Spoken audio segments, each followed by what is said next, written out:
Good evening. I'll call this meeting of the Parks and Rec Commission to order. We do have a quorum, so we'll proceed with business. So the first order of business is the approval of the minutes that we just received. You had time to look them over. I motion that we approve them as read, or as brought to us. Okay.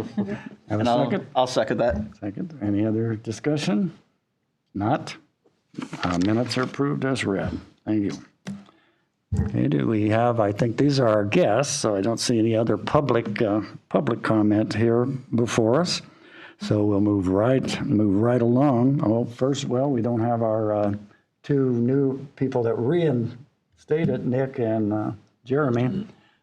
So we were going to be welcoming a couple continuing members, and next month we'll probably reorganize our commission. So now we'll move right along to the dog park information. We have Austin and Angela, right, for us, and kind of come up and tell us who you are, what you do, and we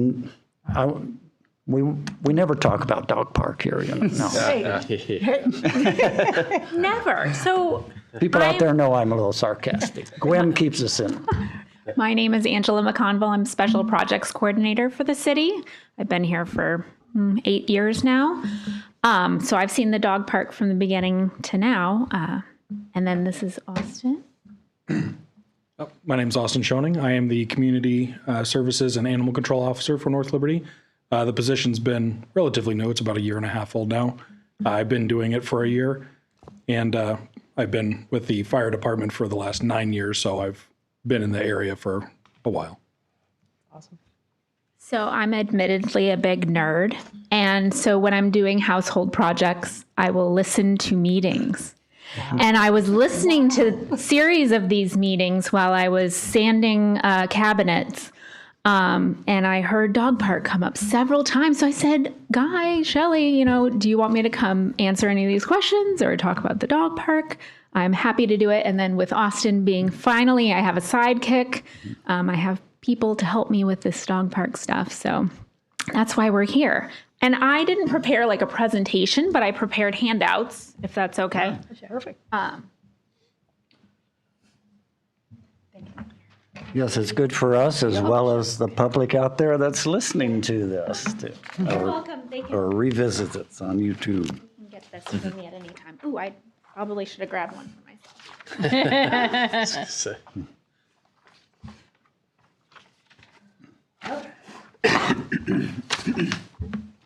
So I'm not going to go through, I am very long-winded. I could sit here and talk about this stuff for an hour. We're used to long meetings here. So. I know, but I'm going to try my best to keep it short, and I did write down a lot of notes, so I'm just going to quickly go over some maybe key things. So, the first, we purchased the land for the dog park, in August of 2018, and it was a process with Guy and I to try to figure out how to manage this. We'd never had a dog park before.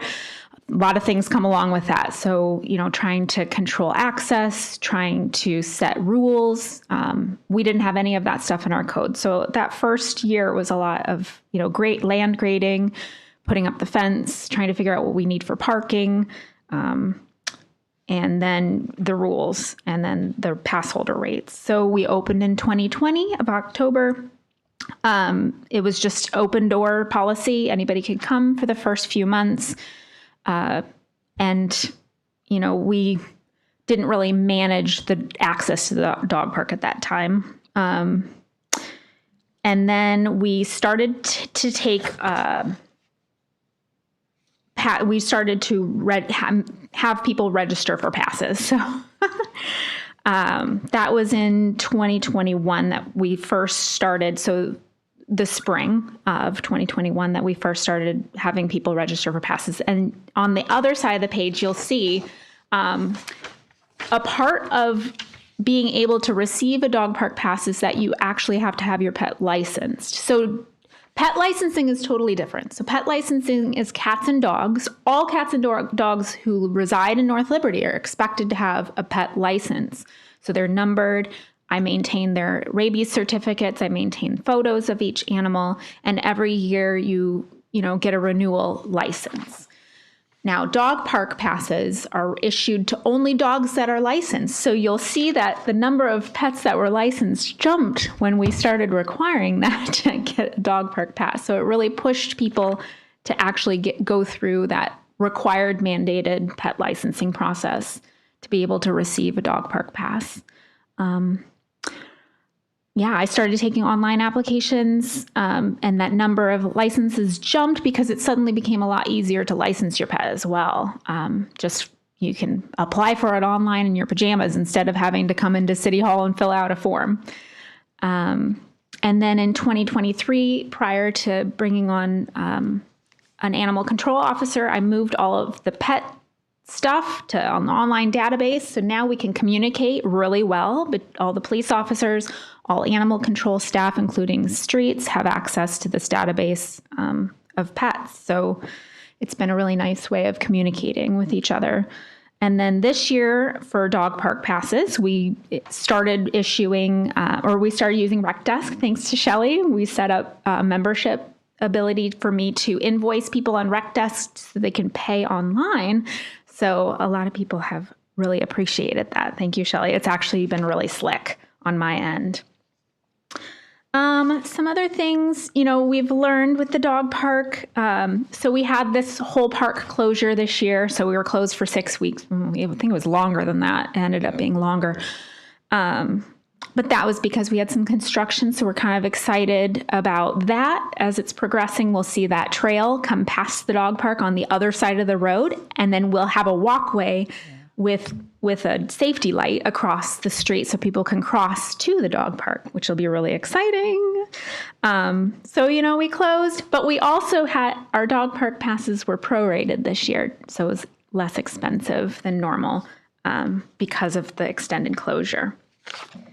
Things we've learned, turf maintenance has been really interesting with the dog park. So, they wear out the grass right at that entrance because they're all excited and that's where they run around when they first get there. People like that walkway around. They love it. So we see a lot more use on the larger side with the circular walkway than we do on the other side. That's actually comparatively sized to the other side, but it just doesn't have that circular walkway.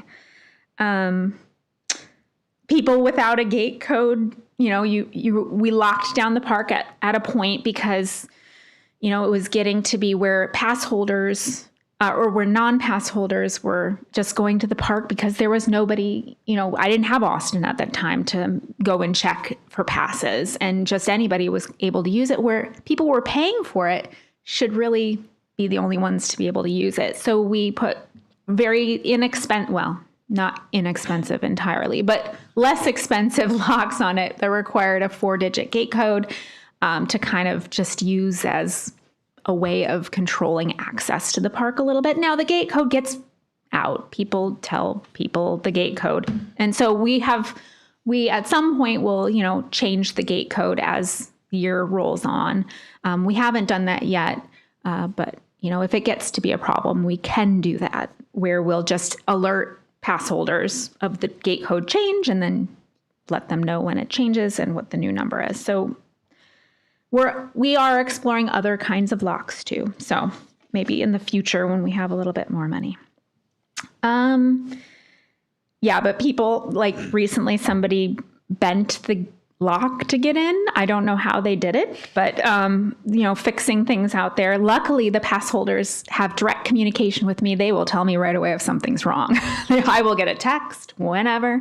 And then I shoot it on to Guy and he fixes it. So the communication's been really nice with folks. Let's see.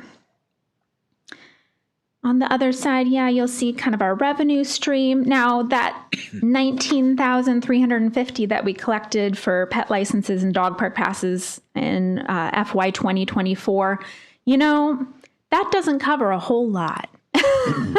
In honesty, it's just a nominal fee. I set the fee based upon what Iowa City's fee is, just to be comparable.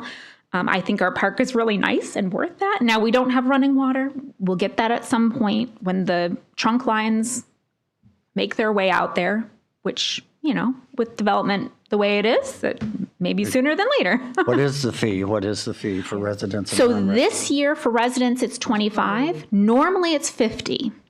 But because we had the closure of 6 weeks and we didn't know if maybe that closure would be longer or there would be multiple closures, I didn't want to like disincentivize people from using it by charging them the full price. I mean, it's less than $1 a week. Yeah. I mean, seriously. Well, I think that's yeah. how you kind of have to look at it. It's very cheap. $25 for the year. Yes, from the time you get it through the end of the year. So the pass expires on December 31st of every year. So It's normally 50. 50, yeah. 50 It's 50. Okay. $1 per week. for residents, 55 for non. So it's just $5 more for non-residents because residents already their taxpayer property taxes already go to pay for the park. You get $5 off essentially for your property tax contribution. Can you tell like how many licensed dogs in North Liberty have pass? Yes, so that number is here. So all of the Redfern Dog Park passes, they have to have a license first. They have to prove that they're licensed. That's the first step, and after they apply for a license, then they can apply for a dog park pass. Because the license process is where I collect all the data. So their rabies certificate, their photo, whether or not they spayed or neutered, all of that stuff is collected in the licensing process itself. How much is the license? Licenses are $25, but that's for the lifetime of a pet if it's spayed and neutered. So you pay $25 up front, and every January you'll get sent your next license, so long as your rabies certificate on file is current. So we do a lot of management at the end of the year to try to get people to update that rabies certificate with us. Now, people are really good about getting their animals' rabies shots and vaccinations done. They forget to send it to us, but we just remind them, and then we can send them their renewal app tag in January. Now, pets that are intact, they have to pay $25 each year. I don't actually have very many pets that are intact and licensed. So most people get their pets spayed and neutered. Thank you. Thank you, Bob Barker, for reminding everybody to spay and neuter their pets. So I don't actually have a single line in the budget. So I also facilitate the budget that's what I do most January, all of January. I'm doing budget with Ryan Heyer. But so I don't actually have a specific expenditure line for just the dog park. Most of it comes out of your budget lines, but it's hidden in there amongst all the many, many, many things you guys do. So I just kind of listed some of the things. I mean, there is a $70,000 budget department outside of parks that's for animal control, and that's a lot of that is in here too. So I did just list some of the expenditures that animals and pets kind of cost us as a city. We need to talk about how, we bring in $20,000 in revenue from issuing these things, but really we're spending a lot more on facilitating pet things, lost pet, found pets. Just the cost of my time to issue the pet licenses and dog park passes, parks time mowing, the fuel for the mowers, like the seed, the equipment. A piece of equipment could cost $15,000 that we buy for out there. So, we're really putting a lot of time and effort and staff time, especially into this process.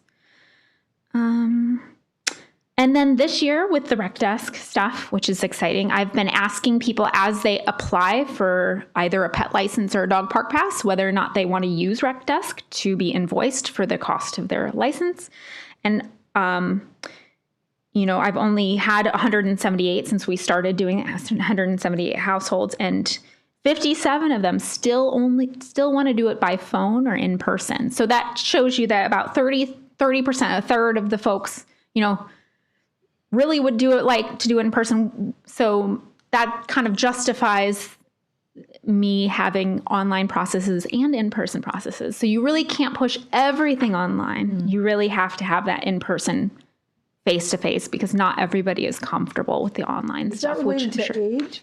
Is that related to age or? No. Well, but also I don't collect people's ages. I don't know how old they are when they apply. I know if folks are above 62, then they get their pet license free. That's all I ask is yes. Yes. I've been over 62 for a couple of years. Yeah, yours has always been free. So yes. okay. All right. You get a free one every year because yes. So that's the only time I know whether or not somebody's older It's or not. possible is when I know. people go work out, they do it anyway. Like for me, Oh, if yeah. if I'm Maybe. there, I would rather just cover everything rather than go back home and get onto the computer and do that. Yeah. Yeah, but most people apply online too. So they apply online and they check mark that they want to be invoiced, and then I invoice them online and they pay online and they just stick it in the mail. So it's really like there doesn't have to be a lot of, face-to-face with this, or there can be a lot of face-to-face with this. Sometimes people come in and they're like, I need help with this application. I can't figure it out. And they bring me, a photo of their dog to scan and, we do it together. So there's a whole range of, abilities and interests in doing things online. But yeah, it's been really interesting seeing how many folks want to do it online and don't. So there's 1,231 licenses this year. So far. But we have, what's our population? 24? Over 23, 25,000. So I feel like that's really low for the amount of dogs I just know in my sure he neighborhood, I think knows. everyone has a dog. Same. Experience, yeah, most of let me step over here. Speaking from my experience, most of the animals that I find wandering loose are not registered with the city. So that's one of the talking points that I usually have when I get them reunited is, technically this is a ordinance thing. I can cite you for it. I won't as long as you get it done in the next week or however long I think is appropriate for them. Most of the time they follow up with that, but sometimes I have to hound them a few times to remind them hey, you're out of compliance, please fix this so I don't have to write a ticket. Do you think it has to do with knowledge that they have to do that, or they just don't think about you think they know, they just choose not to? I think that there's a high percentage that know, and they think that either they'll never get caught or that some of them just feel like they can't afford it. And I think there's some misinformation out there that it's way higher than it is and they have to pay every single year. And I had a very long conversation with Holiday Lodge management because they were telling the residents that it cost way more and they had to pay every single year. And I was like, that's not accurate. It's What does it $25. What's that? I'm sorry. What is the cost? $25. It's $25. Okay, you went. Yeah, for the one time, unless they're not spayed or neutered, and then it is a recurring thing every year. But most of the ones I'm picking up that aren't registered are also not spayed or neutered. So that's part of the problem. I think they're probably trying to save themselves an extra $25 every year, but they're also letting their dogs out and they're doing stuff they're not supposed to. So it's way cheaper than me citing them for the dog at large, not registered pet, all that other stuff. So Is there any way we could help with educating the community about when they, what I mean? That's why we're here. Yeah. So I've always had a relationship with Animal Kingdom and the North Liberty Pet Clinic to spread the news. They have posters. This is a part of our, our welcome packet to City of North Liberty that the communications department pulls together. It's all in there that you're required to have a pet license. It's really easy to find online. It's on our front page. There's a little link to pet stuff. So I think, and then there's some landlords that require it. So they spread the news. So there's a lot of rental units that require us their new tenants proving that they have a pet license through us. And then some of the subdivisions, the HOAs require it. So there's a whole mechanism that, other people have taken on to kind of require it in their neighborhoods or their buildings. But I have some ideas. Have you had any dog treats businesses setting up a table and doing a social hour, and whoever has a pass can show their pass and get a free dog treat or ice cream or whatever, like a once a month thing? Mm-hmm.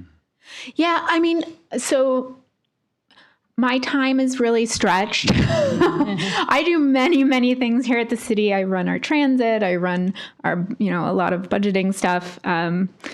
Or And- if you can, so city government has a social media, and I don't follow that closely, but I haven't seen any posts about the dog park policy. But if you can post dog park policy and invite the community, like pass the word, if any dog treat business would like to collaborate on dog park thing, then maybe people can come to you. Yeah, so we're hosting, and this is part of kind of my spiel today, but we're doing a dog park Halloween event where we're going to so every once in a while we'll do a free dog park weekend. So it'll kind of mesh with that. So we'll just open up the dog park. We'll do a little bit of push on social media for, pet licensing and dog park passes. And we'll just say, hey, this is a free dog park weekend. And then so October 10th, we're doing a Halloween doggy crawl or a doggy walk around the park. So we'll have some sort of Halloween. We haven't planned it yet. We're in the early stages of planning, but it's kind of fantastic. So Yeah, if you so can say, get your pass today and we give a goodie bag, or get a goodie bag, show your pass and you can get a goodie bag or something. and put it on your calendars because we want you guys there too. You can help hand out the goodie bags. My costume for my dog. Yes, costume to dogs. It's going to be I'll so embarrass fun. my dogs with some silly I costumes. know. I think it's important that the community understands having an animal control officer benefits everybody, and license, because it may help the dog that's after your dog or something, so your position, and to get a license so that your dog's protected and you're watching out for everybody, because I think we're all sure there's more than 1,231 dogs in this community. Absolutely. Yeah. And I think part of the struggle for me also is there's a just ingrained bias in a lot of people that they believe that animal control means dog catcher, which means I steal people's pets and take them away to kill them. And that's not what we're doing at all. Like I can count on one hand the number of times once that we have actually told someone your dog is a dangerous dog and we can't allow it to stay in the city limits because it's actively attacked people, other dogs, that kind of thing. But we've never taken a dog from anybody that literally taken it from somebody. We've picked them up when they're running around on the street, and we've, picked them up from other places when they've at the vets or something like that. If they're like, hey, somebody brought this dog in, they said they don't know who the owner is and they just found it, but we've never taken it from a citizen. So kind of combating that stigma that isn't accurate is a big part of my thing. I have a hard time getting a hold of some people just because they see the animal control truck and they just go hide in the back and they're like, oh, no animals here. But yeah, it's an ongoing process. And I think as the more I interact with the public, the more they understand that's not what we're about. Yeah, those cartoons are too plain. Have a big net that yes. Right. Oh, okay. Yeah, well, I didn't know if I should. Sorry, those packets, there's just a copy of the pet license application and a copy of the dog park pass application. So you can see we really cover our liability bases with all these. I make people sign off on receiving certain documents that outline our code, just so that they know that if, they run into Austin and there's an issue, that this is how we're going to proceed with what's happening. So I can take a picture of this and post in our neighborhood Facebook group. Yeah, like and that. so on this page on the back, you'll notice at the bottom there's a bunch of web pages. So these are all of the web pages on our city webpage that I facilitate. So there's all kinds of information under all of these headings. Yeah, so that would be the things to share is these web pages here. That's where all the forms are at. That's where all the explanations on what to do if you're bitten or if your pet is lost. There's a whole list of things you can do. And Angela, is the first sheet that you gave out also shareable to public? I or just no? pulled this together today, so I can send this in an email to you guys if I you can would take like. a picture and just Okay, yeah. share with my neighborhood. Sure. Just wonder if, I did want to plug a couple other things because I've got a mic and a camera. So I do some community engagement stuff. So next Friday during our movie on the plaza, I have invited East Central Iowa Council of Governments here to do their outreach for their new sustainability plan, resiliency plan. So stop by right before the movie on the plaza. I'm going to have ice cream I'm going to hand out. We're going to be in that room over there, hanging out, talking about sustainability and resiliency in that room next door. And if you know, sometimes that late, I worked with seniors for a long time, Shelley. I still have, you know, some of my seniors I'll come visit at lunch, but they don't always like to drive, you know, between the hours of 6:30 and 8:30. So we are also holding a session from 2 to 4 in that room if folks don't want to really be out driving that late. So I'm going to give you guys the flyers. I can pass them out. Thank you.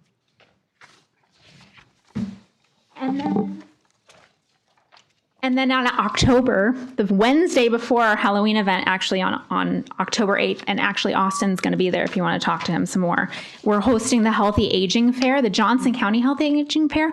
We have 80 tables already coordinated. There are things like screenings, like blood pressure screenings, A1C screenings, hearing, vision, all kinds of, you know, interactive elements as far as health goes. And everybody is aging. It doesn't matter how old you are. If you're 18, you're still aging. So this still applies to everyone. And some of us are aging faster than Some of others. us, we're aging all at the same rate. It's just, you know, it might feel quicker, you know. So is there an age limit for this event? No. And it's totally free. All the things are free. It's free for a lot of the tablers. So, you know, just come in and visit at each of the table, and it's happening at the community center. And we're going to have Jones Gym full of people. We have classrooms east and west full of screenings. We have the library ABCD meeting room full of presentations. We're doing a Dementia Friends session. There's all kinds of things going on, but that's October 8th. So I really want a good turnout for that event. It's put on by Johnson County and the Some Center at the University of Iowa, which is our aging research group. So here's flyers for that. Okay. This is good.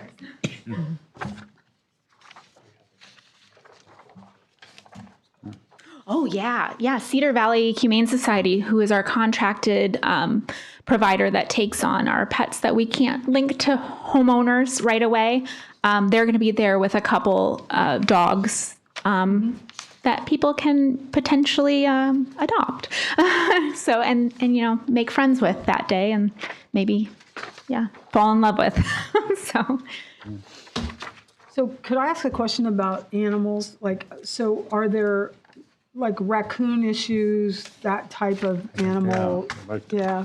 Is that something that you cover, or is that something that we? Not as much, no. Okay. I basically, if it's a wild animal, the only time I'm going to be intervening is if it's something to do with public health.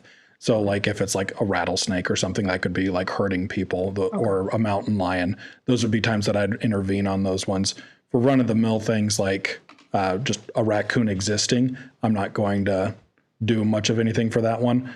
We have had to intervene a few times when a raccoon or a goose or something is extremely sick and we're worried about them getting the rest of the population sick. We'll have to intervene on those ones, but that's not too common, thankfully. Okay. I just was wondering. Yeah, that's what I noted in the information sheet has other places to contact about the wild animals. Yeah, and we allow for community cats. We have a trap, neuter, return policy here. So, can you tell me what that? I don't so cats that free roam, and are not necessarily feral cats. Feral cats, okay. Rooster cats. Yeah, there are neighbors, in neighborhoods that'll care for the cats and trap them and then neuter them and then return them to their population. So we get some calls about those as well, just to let everybody know that we do allow that in town. Back to pets and the licenses. What's the gamut of required licenses in North Liberty? Is it just dogs and cats, or is it? Yes, just dogs and cats. Mm-hmm. I wouldn't be opposed to getting other things too, but like the weirder, more obscure, exotic stuff, just to know. We had a gentleman call several months ago and wanted to know if he had to get all of his snakes registered. Yeah. And he had 2 red-tailed boas, a hognose snake, a yellow python, which made the news recently because he was in Cedar Rapids and it got loose. And now he's trying to hide because that's illegal to have those in the state of Iowa. Oh. But those are things I would like to see us get required registry for. Just You'd be surprised how many people do have snakes. I walked into a trailer that had terrariums lining every single wall full of every reptile you can imagine. Yeah, in that's there. when I go back to my car. Yeah. I don't get that luxury, unfortunately. I have to do it. It'd be a little difficult to get those little collars with little tag on it with their license. That'd be kind of funny. We've answered a lot of questions for us, and we're an avenue to talk to people, and people watch this, and I think it's good to know all of this about the dog park, animal control. Appreciate the work that you're doing. I know someone here especially does. Yes. Now, do you Every guys day at the dog park? monitor the camera? Who monitors the camera that's up there? We do. Oh, you guys do. Okay. I was going to say, I have access to it too, but I am typically only checking it if I hear something about there being an issue out there, and then Okay. I'll All check right. it to see what's Okay. going on. Okay. Yeah, that's why it's really important to report if you see something as soon as possible and give a date and a time, because we can go back and look at the camera footage, but we don't, if you just give me a general day, I can't sit there and watch all day's footage to find what you're talking about. So We will be getting fiber out there at some point, and we're going to put up a better camera system that ties into the city network. So right now, it's just basically still photos that we're being able to pull off of there. So you couldn't find out who did the fence. You couldn't see who popped it. It's not okay. that good a coverage. Yeah. Yeah, and that might have been just wear and tear too. Yeah, just wear and tear. oh, really? Yeah, it's hard to tell. There's no blame. Yep. I mean, I tried to get the screwdriver in there, just Yeah. like. Okay, so it wasn't wear and tear. Okay. I'm kidding. I'm kidding. Okay. I knew you were. Any other questions, comments? Thank you very much. Good we information. appreciate all you do. We hope a Thank lot you of so people are much. watching and listening. Yep. Thank you for giving your time. Oh, and dogs are issued little dog access yeah. cards, by the way, if you want to look and see what, this is Arthur. Yes. So this is the Dog have pass. a card? Oh, yeah. they Our dog register. has a card with a picture. So that's how people prove in the moment. So if Austin were to come to the park, instead of having to carry around a computer and look up everybody who's registered, this is how people prove that they're authorized to be there. You is know, that I they just- can show the pass. I just wonder if this card can come with not QR code, like a barcode that they can scan at a gate or That would be get in. fantastic. Right. Then we would know who's going and when they're going, and what times is more popular. But that's technology. Is We very don't have that expensive. now. Right now, the cameras are cellular based, so Yeah. once we get fiber out there, it'd be a game changer. for us, That'll so. probably come. Yep. Yep. Thank you. Angela, do you want this back? Arthur's ID back? Okay, well, Shelley's put in activity guide registration in there. You want to talk about that? Yeah, just from our last meeting, since we didn't have one in July, we did put out the fall activity guide is out to the public, and then registration actually started this past Monday, and registration's going well. The line was hot. Yeah. Okay, we'll move right along to reports. And guys got a nice long one this month. Yeah, I'll see if I can summarize it quickly. Like I say, July is our very, very busy month because we're trying to get projects started, projects finished, and trying to use our seasonal staff while they're here. A lot of our seasonal staff are starting to get ready to go back to college, so that's why we do a lot in July. Since last time we talked, we did hire, he's in our department, a facilities manager. So they're overseeing a lot of City Hall, the Centennial Center when it's done, the the HVAC systems, anything that's maintenance. That used to be basically Tim and I taking care of it. We got to the point where we need somebody that can just do that full time. So it's been a breath of fresh air having him here. He's doing a really good job. So we've been picking off a lot of items that I've been wanting to do. Moving on, the demolition project at 242 Main Street property. That's right next to the fire station. We bought that property to expand or remodel the fire department. But it looks like we may be tearing that down now and starting over. But that property is so we can make a drive-through fire truck. So fire trucks can drive in and drive out while they don't have to back them in anymore. Oh, And that's the only house that's going to go, not the next house. just No, it's already gone. The one that's gone is. yeah, it's Yeah. gone. Yeah, it's already gone. The project went well. Of course, the Pinball Splash Pad has been very very busy this year. We were out there cleaning it today. Occasionally, we do clean surfacing, and there are six vans full of kids. that It's pulled up. crazy. Yeah, It's crazy. Go there on a Friday afternoon. Yeah. It's like they're all eating Yeah. dinner. I mean, they bring their lunches, and it's Yeah. amazing. yeah. Yeah. Just a few activities that we help support. The fireworks, we clean up after the July 3rd fireworks, just from the debris that associates with that. Which was outstanding. Yeah, Fireworks. yeah. Pet stations and trash receptacles, of course, we have to take care of that daily. It's just one of our park duties that we have to do. Playground inspections, we went through and we always do a monthly playground inspection, and of course when we find things that are worn or broken, we have to get those repaired. We do have parts on order to repair a few of them. Ball fields, so season kind of got over in beginning of July.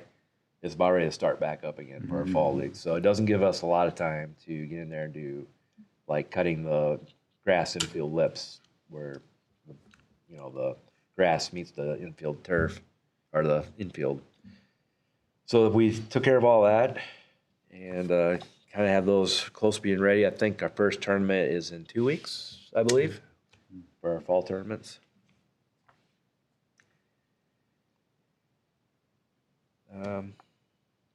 With all the moisture we've had, the mowing and trimming has been out of control.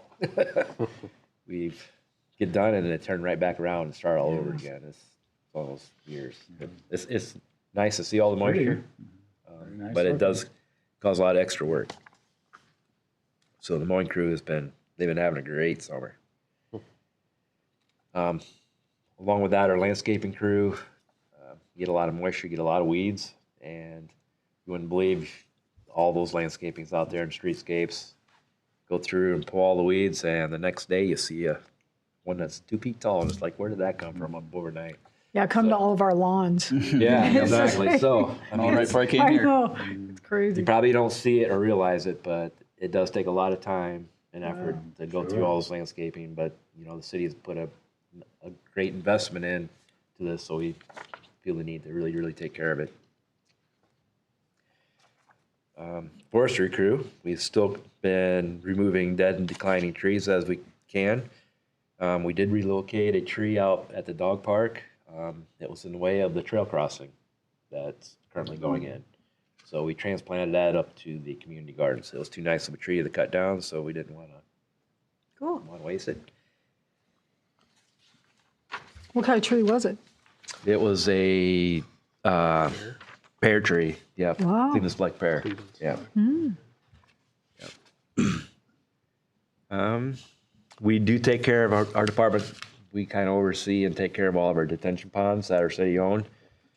And Westlake's out there. The one shoreline catches a lot of wind, and the wake's kind of been eroding way at the bank. So we kind of we installed a lot of riprap rock along that area. We're going to continue to do that as time permits.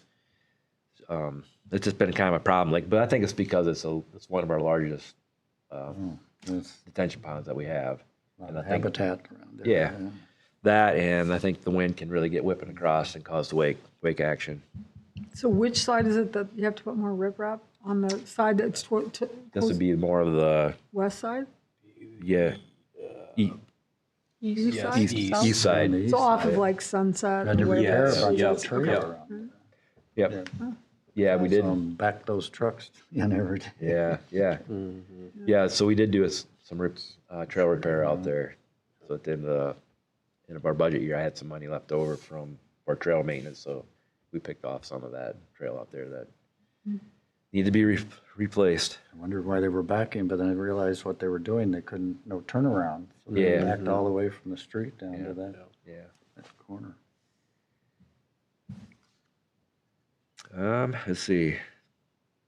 We did come July 1, and we get to that's our new budget fiscal year starts, and any equipment that that had been budgeted for and approved, we get to purchase. So, one of that piece of equipment was a boom mower that fits on the front of our skid steer, and I don't know if you see a picture of it in my report, but you can reach out, you can go up, and it's working out really well for trail maintenance.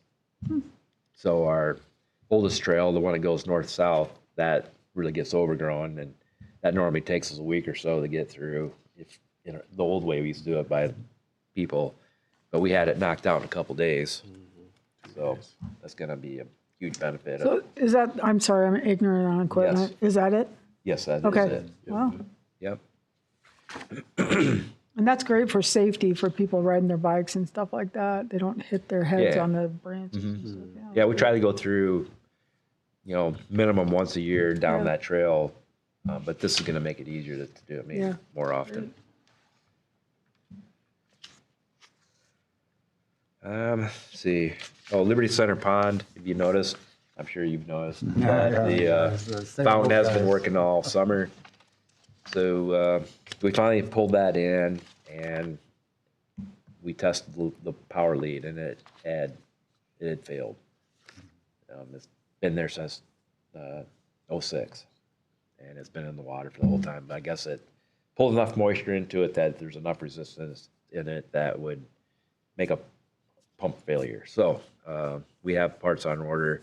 I'm not sure if we'll get it back out before winter, or we just leave it go until next year. But The sailors like a little wake. going yeah, they on. do. I see the little remote control sailboats out there. Yeah. They're so cute. Our staff attended some training, some required training this past month. One of them is bucket truck training. We do a lot of lift work just because of tree work, stuff like that. So we have to get certified on that. I should have brought this up during our dog park discussion, but met with the Boy Scouts and Girl Scouts regarding some of their upcoming projects. They always want to volunteer time, and we always try to work with them the best we can.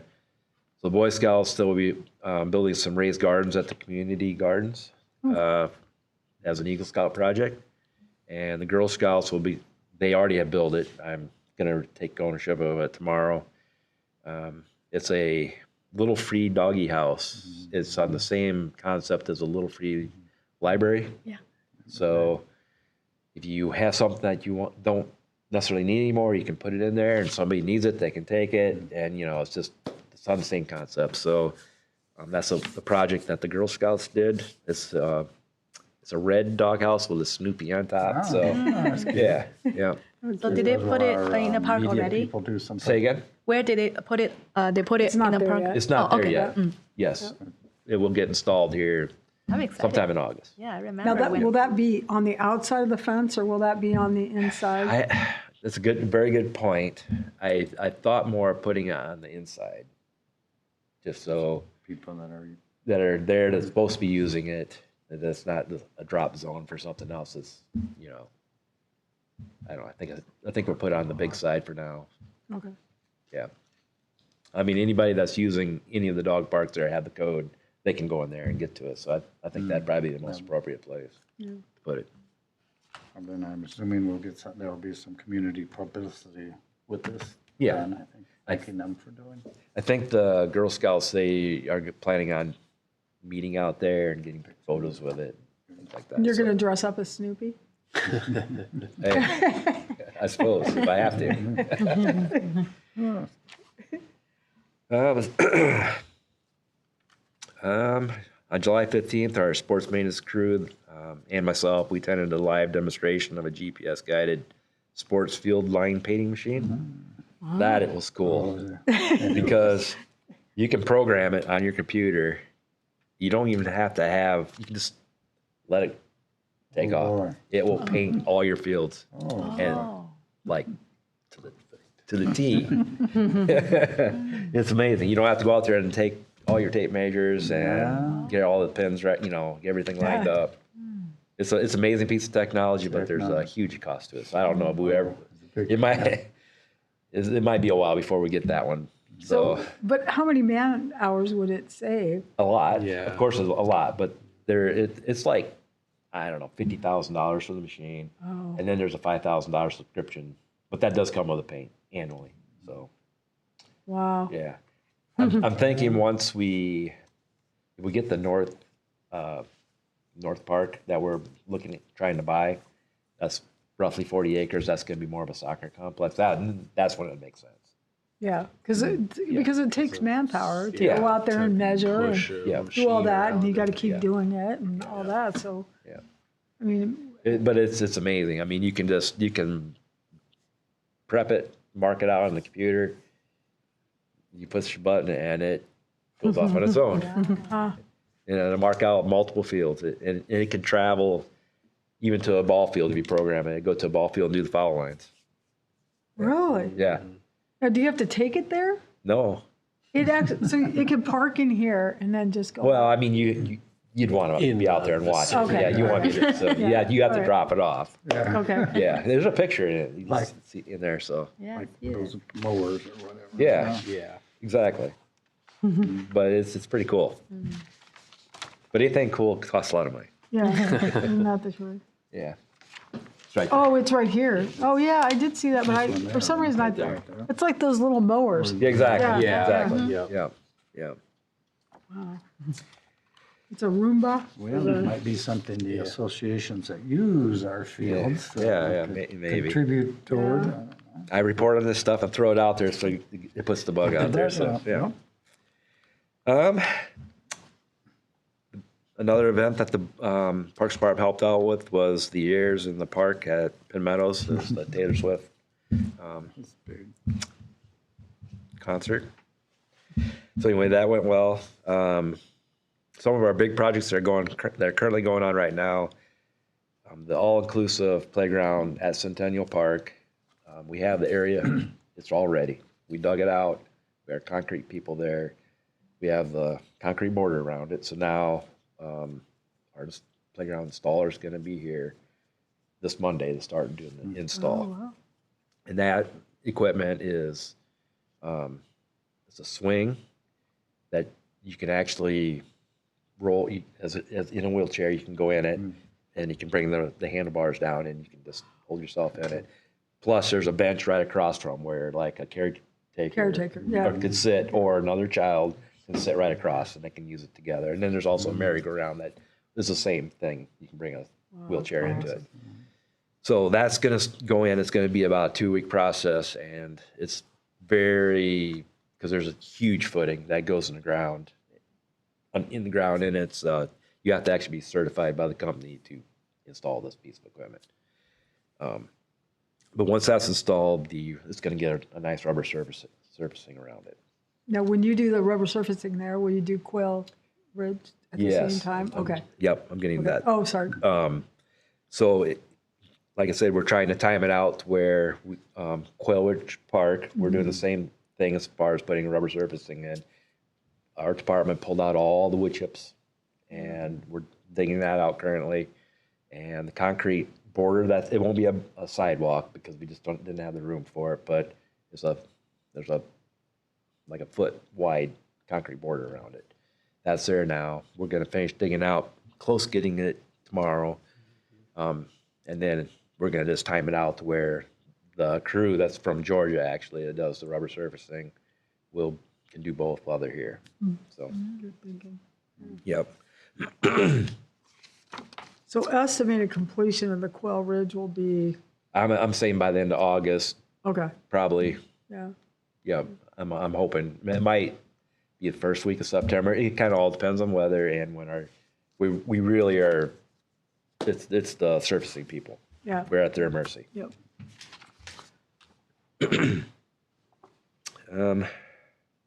Already covered Quail Ridge. Dubuque Street. We had a trail blow up there, right across from True Value. I guess somebody on an older gentleman on an electric bike went into Iowa City, and he came back not too long after, and he didn't realize it and hit it, and I don't know if you know who ever remember Evil Knievel, but that's how he said, I Evil Knieveled off of it.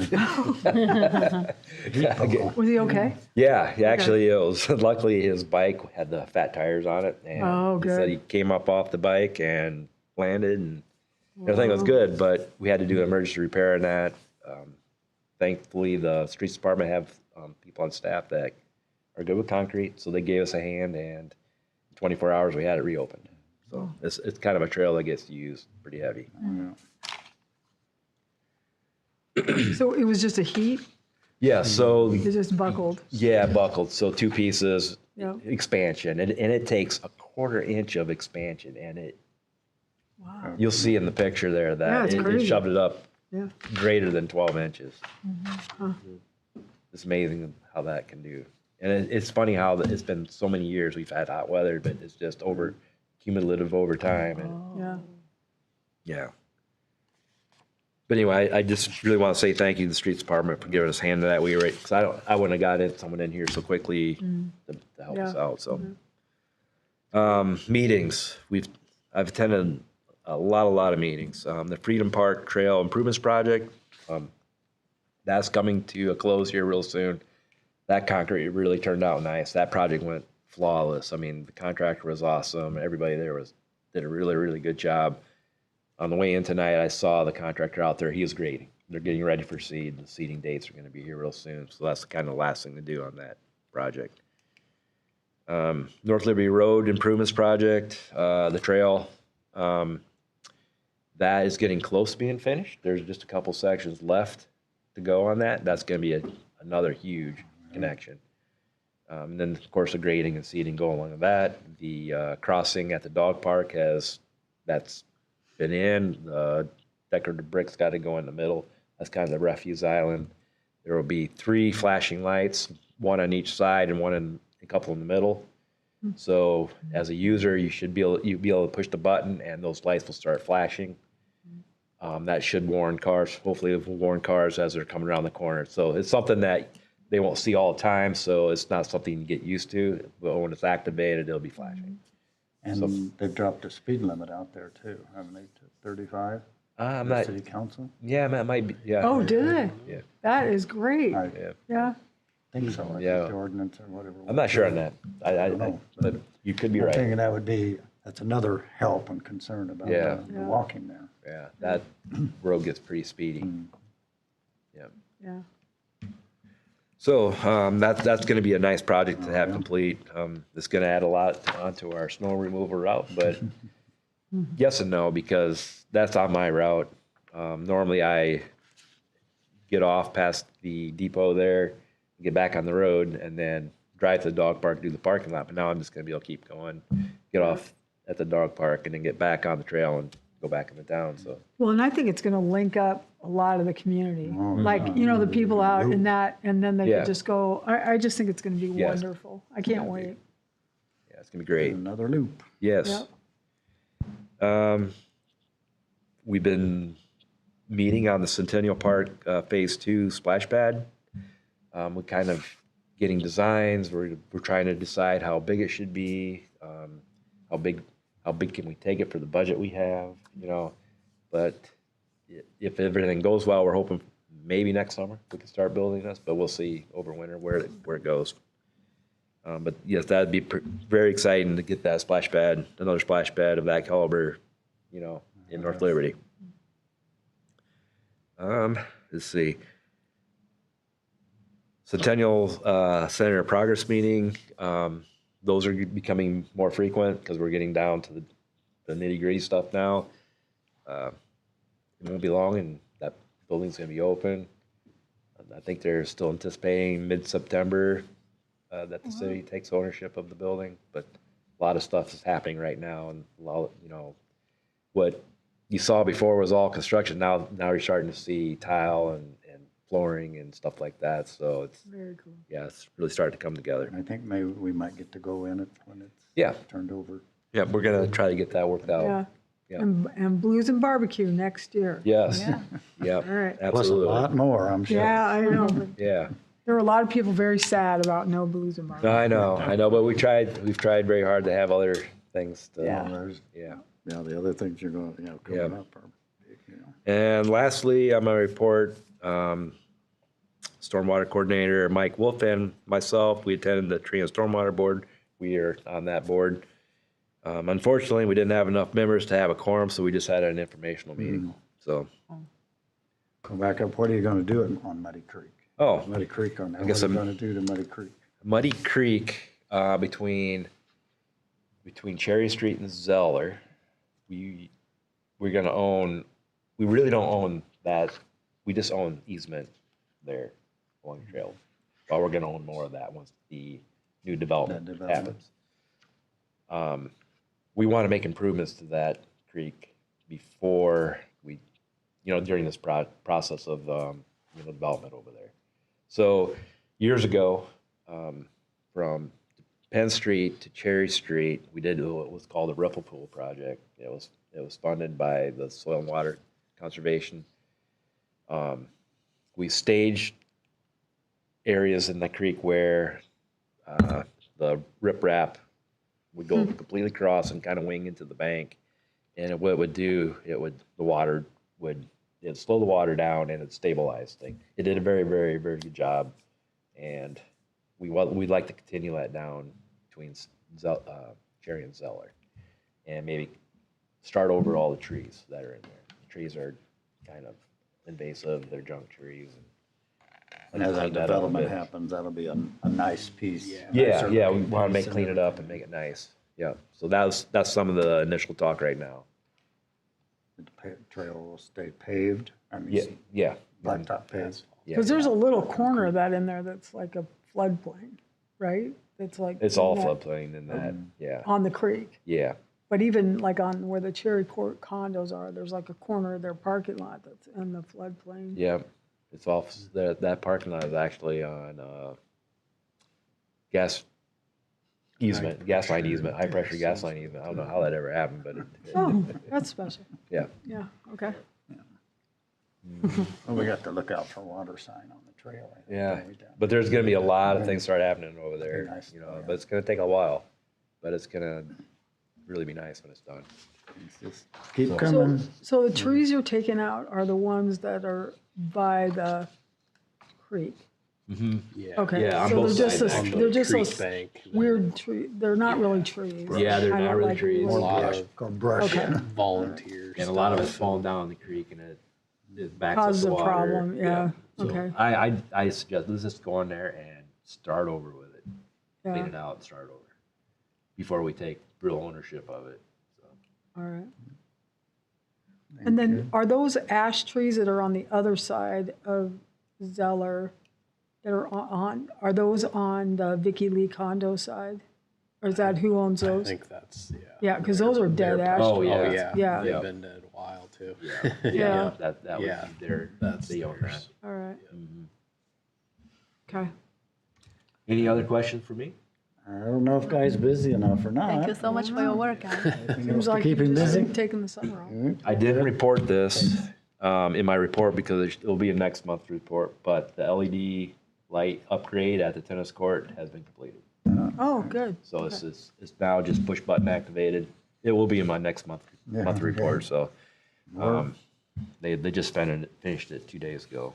You just keep making people happy. Yeah, exactly. So that button will not activate the lights all the time. It's on a schedule. I have it scheduled to be active from sunset to 10 p.m. Every day. In the wintertime, there won't be a program at all. So. But it will save us a lot of money. I mean, before it might cost us $11 an hour to run those high pressure sodiums.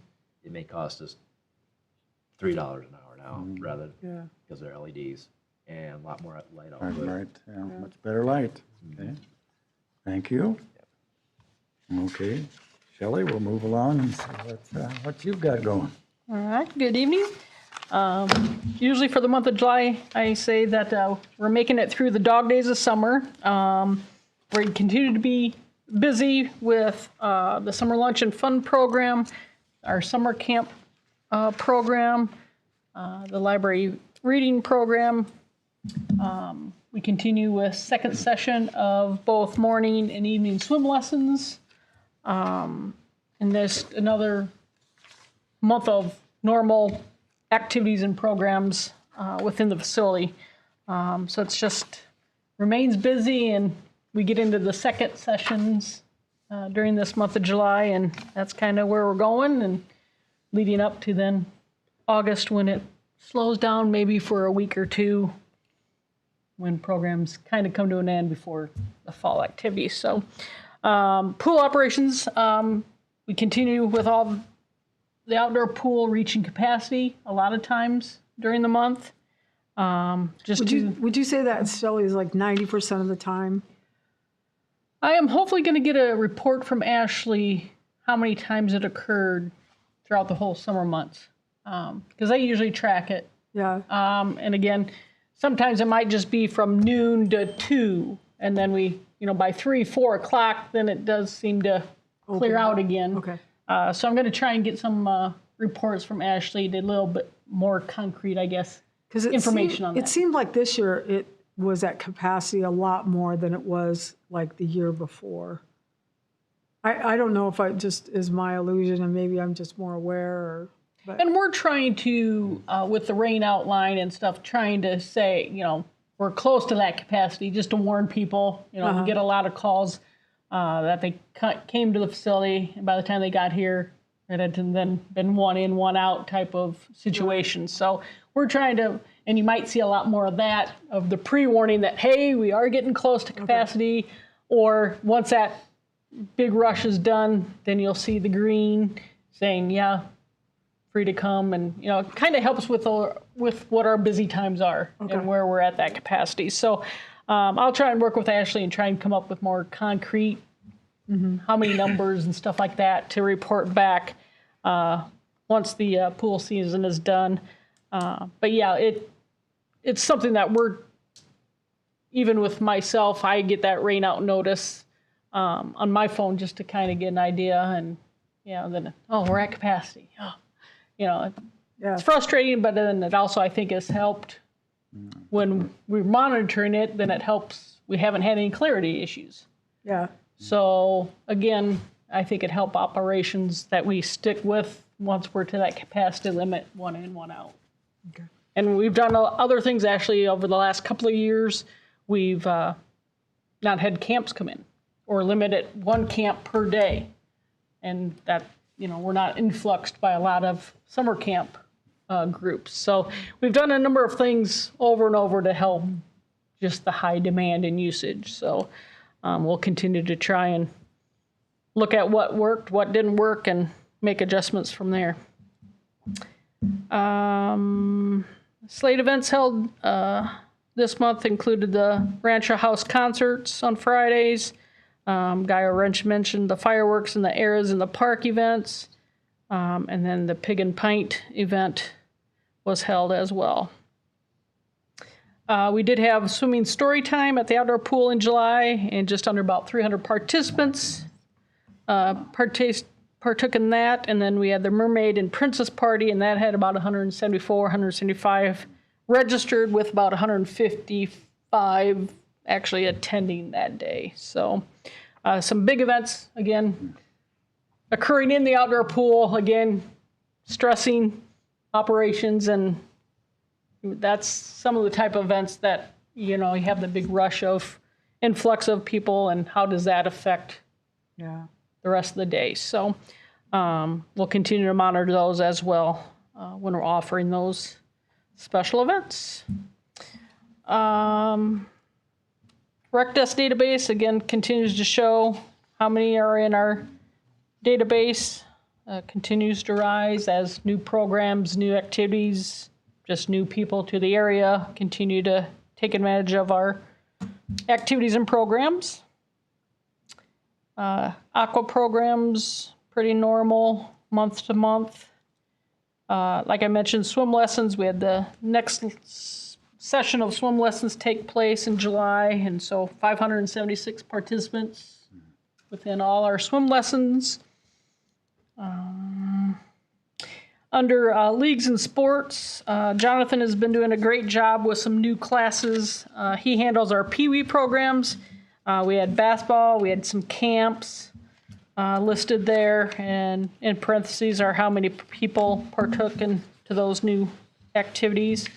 Jonathan also did the school-age camps listed there, just trying to not only meet the youngsters, but continue to keep them engaged throughout their school age and middle age and all that.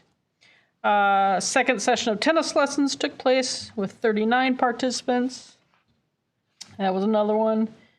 A couple new things there is the golf camp for both boys and girls.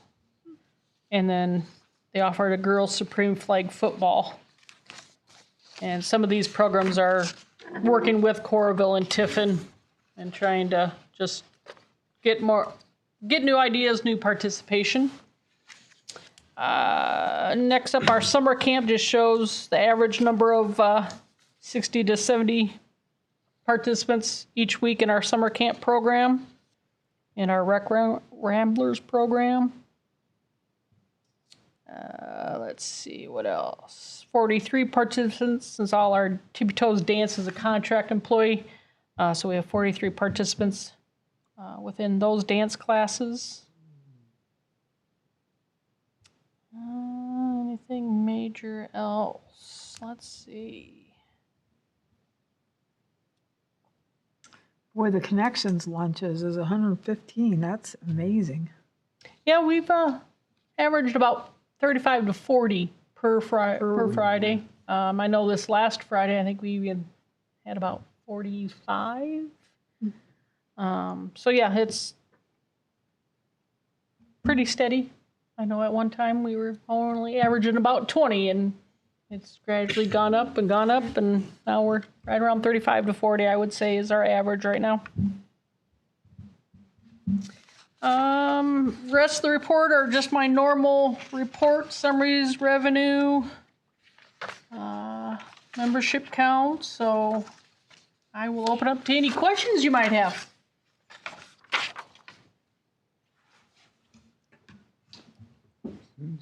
So you said clarity hasn't been an issue lately? No. Very good. Yeah, Knocking on wood. that's right. It's working, Shelley. Something's working. Of course, she's only letting 4 people in there. I don't know if it may be in the written, but I heard positive about the 10 ticket pool passes. Oh, the punch passes. The passes rather than, having to pay a monthly fee, Yep. buying the passes. I heard positive about Yep, that. staff does a great job of explaining to people. A lot, I'm still amazed people still come in and just pay the $6. Then I hear my staff saying, well, you seem to be a regular, have you thought about the monthly, annual, and or the punch pass? So we had actually one group come in today to the gym to just play basketball, and he ended up getting a punch pass because I think there was about 10 of them, 10 to 15 that came in, and so it would just work out cost-wise to do that versus pay the daily $6 fee. So, yep, going good. About staffing good for you? Staffing's good. Yeah, everything's going good. I mean, we'll lose our intern in a couple weeks yet. So we do pick up a few good interns usually during the summer, and some stay on, and maybe Kara might stay on. I think she's at Iowa still, so she might, depending on what her workload, school load is, she might be just maybe less hours, but she might still be around. But it's nice to have, usually during the summer, the interns then work themselves into be our year-round people and keep them on board. So I can't say good enough words about Pee Wee sports. We love it so much, and also the outdoor pool. I just feel that the lifeguards are so paying biggest attention on the kiddos. Just have eyes on them and looking around, and just feel very safe. And I really love that you put on the the pictures of the instructors and interns, and also their self-intro on the bulletin board, to introduce who they are and the months, like the start of the month and things like that, like for us to get familiar with them, and also I think build confidence for them, to present to a community. So good job. great. I will pass that along to Ashley. She does a good job on that. Anything else?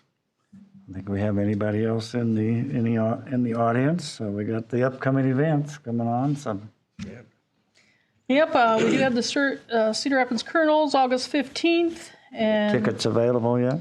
not yet. I hope to hear tomorrow on what we have for free tickets, and we'll get that information out. We are a week away. And again, I haven't heard yet on how many. I know last year it seemed a little less than the year before. So we'll just have to wait and see how many. And then it is also, they'll give a discounted price to North Liberty residents at the gate if those do get gobbled up for that August 15th date. So as soon as I know more, I will get the information out. And then we have the street dance coming up August 23rd. I think that's even expanded a little more than what's starting at 5 o'clock with some local entertainment and reading. Yeah. I think people were really surprised that was such an event last year. So if you weren't around you need to come check it out. It is pretty cool. And where's the location again, to remind people? Right here in front of City Hall. Right on here on, what do you call it? Is that front? Is this Plaza Front Street, or is it now Dubuque Street? Yep. Kind The of. old Dubuque Street curve. Right there. Yeah, the stage is going to be pretty close to Reds and J&A's. Yep.